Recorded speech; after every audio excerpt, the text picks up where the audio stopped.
आज के इस वीडियो में हम आपको एसबीआई की एक ऐसी स्कीम के बारे में बताने वाले हैं जिसमें आप मात्र 2000 मंथली 5 साल जमा करके 6 करोड़ का फंड बना सकते हैं।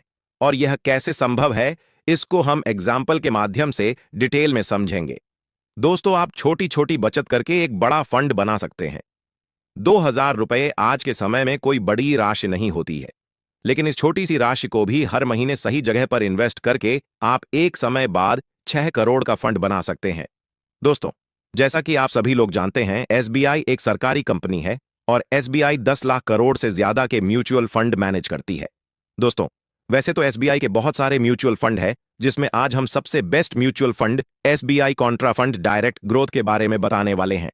दोस्तों, अगर हम इस फंड के एनवी की बात करें तो इस फंड का अभी जो एनवी चल रहा है वह है 402 रुपए। एनआईवी किसी भी म्यूचुअल फंड के यूनिट प्राइस को कहते हैं। इस म्यूचुअल फंड के 3 साल के रिटर्न की बात करें तो इसने 22% का रिटर्न दिया है। अगर हम इसके पिछले 5 साल के रिटर्न की बात करें तो पिछले 5 सालों में 35% का रिटर्न दिया है। और जब से यह फंड आया है तब से इस फंड ने 17% का एनुअलाइज्ड रिटर्न अपने इन्वेस्टरों को दिया है।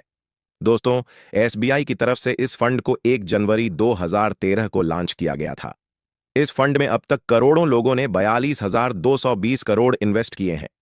दोस्तों, अगर बात करें इस फंड के समय अवधि से पूर्व पैसे निकासी की, मतलब जो भी पैसा आपने इस फंड में इन्वेस्ट किया है वो पैसा आपको निकालना, तो आप कभी भी जरूरत पड़ने पर अपना पैसा निकाल सकते हैं। इस फंड में अगर आप 1 साल से पहले पैसा निकालते हैं तो मात्र 1% का आपको चार्ज देना होता है। इस म्यूचुअल फंड का एक्सपेंस रेशियो 0.64% है। इस म्यूचुअल फंड में अगर आप लमसम इन्वेस्टमेंट करना चाहते हैं तो मिनिमम 5,000 रुपये की इन्वेस्टमेंट करनी होगी। लमसम में मैक्सिमम इन्वेस्टमेंट की कोई भी लिमिट नहीं है, आप जितना भी चाहे इन्वेस्टमेंट कर सकते हैं। अगर आप इस म्यूचुअल फंड में एसआईपी शुरू करना चाहते हैं तो उसमें भी इन्वेस्टमेंट मिनिमम 500 रुपये मंथली का है। मैक्सिमम इन्वेस्टमेंट की यहां पर कोई भी लिमिट नहीं है। चलिए दोस्तों, अब कैलकुलेट करके देखते हैं कि अगर आप इस म्यूचुअल फंड में 2000 रुपये मंथली इन्वेस्ट करते हैं तो कैसे रुपए 6 करोड़ का फंड आप बना सकते हैं। हम यहां पर मानकर चलते हैं कि एसबीआई के इस म्यूचुअल फंड में आप 2000 रुपये हर महीने इन्वेस्ट करेंगे और हम इस म्यूचुअल फंड का एस्टिमेटेड रिटर्न इसकी पास्ट परफॉर्मेंस को देखते हुए 18% ईयरली मानकर चलते हैं। तो इस हिसाब से अगर आप 2000 रुपये हर महीने 5 साल तक इन्वेस्ट करते हैं तो 5 साल में जो आप कुल इन्वेस्टमेंट करेंगे वह होगी 1,20,000 रुपये, जिस पर 18% रिटर्न के हिसाब से कुल रिटर्न रुपये 68,442 मिलेगा। तो यह सब मिलाकर आपके टोटल फंड की वैल्यू रुपये 1,88,442 हो जाती है। अब दोस्तों, असली इन्वेस्टमेंट यहीं से शुरू होता है। अगर आप यह रुपये 1,88,442 को 5 साल बाद म्यूचुअल फंड से निकाल लेते हैं तो आप इन रुपए से एक बड़ा फंड नहीं बना पाएंगे और हो सकता है आप इन पैसों को कहीं खर्च कर दें। लेकिन अगर आप इन्हीं पैसों को निकालकर इसी म्यूचुअल फंड में लमसम इन्वेस्ट कर दें और इसके बाद एक भी पैसा जमा ना करें तो इन पैसों से आप 6 करोड़ का एक बड़ा फंड बना सकते हैं। चलिए, हम इसको एक कैलकुलेशन के माध्यम से अच्छे से समझ लेते हैं। हम यहां पर मानकर चलते हैं कि आप 1,88,442 रुपये को एक समय के लिए लमसम इन्वेस्ट करते हैं और हम यहां पर इस म्यूचुअल फंड से मिलने वाला रिटर्न 18% ईयरली मानकर चलते हैं। तो अगर आप इस 1,88,442 रुपये की रकम को 10 साल तक इस म्यूचुअल फंड में इन्वेस्टेड रखते हैं तो इस पर जो एस्टिमेटेड रिटर्न मिलेगा वह होगा 7,97,832 रुपये। आपकी इन्वेस्टमेंट भी जोड़ दें तो आपके कुल फंड की वैल्यू 9,86,274 रुपये हो जाती है। इसी प्रकार अगर आप 20 साल तक इस म्यूचुअल फंड में अपनी 1,88,442 रुपये की रकम को इन्वेस्टेड रखते हैं तो आपको जो रिटर्न मिलेगा वह होगा 49,73,556 रुपये। और अगर हम इसमें आपकी इन्वेस्टमेंट को भी जोड़ दें तो आपका टोटल फंड की वैल्यू 51,61,998 रुपये हो जाती है।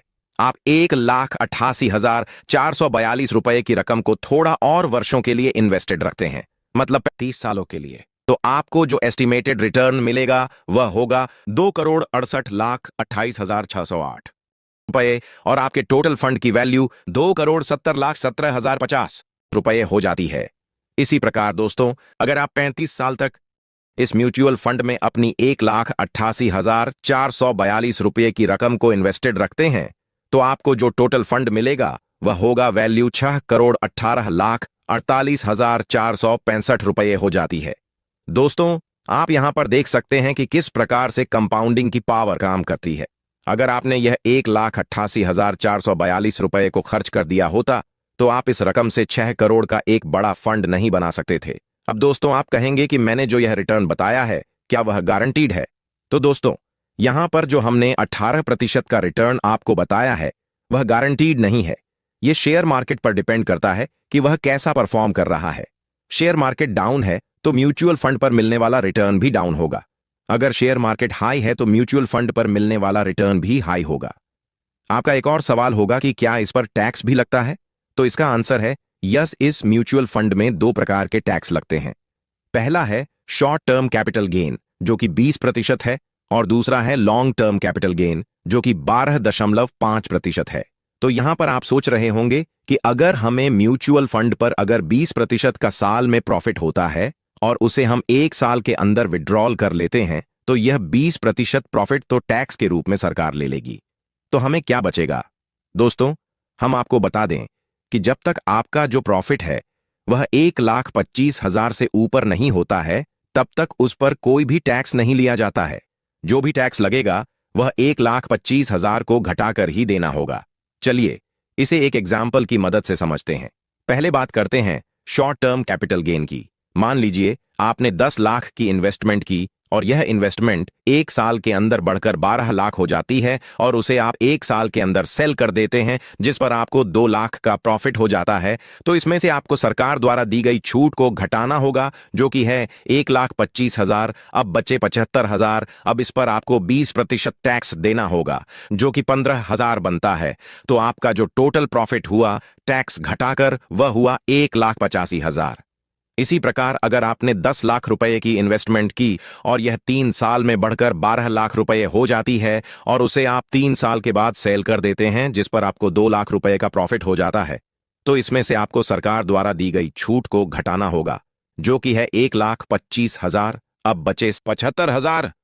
क्योंकि आपने इसे 3 साल के बाद सेल किया है इसलिए इस पर long term capital gain tax लगेगा जो कि 9,375 बनता है। तो आपका जो टोटल प्रॉफिट हुआ टैक्स घटाकर वह हुआ 1,90,625। तो दोस्तों, इस प्रकार से म्यूचुअल फंड पर टैक्स को कैलकुलेट किया जाता है। दोस्तों, मैं आपको बता दूं कि ये जो म्यूचुअल फंड के बारे में बता रहा हूं इसमें हम आपको इन्वेस्ट करने के लिए नहीं बोल रहे हैं। यह केवल एक एजुकेशन पर्पस के लिए वीडियो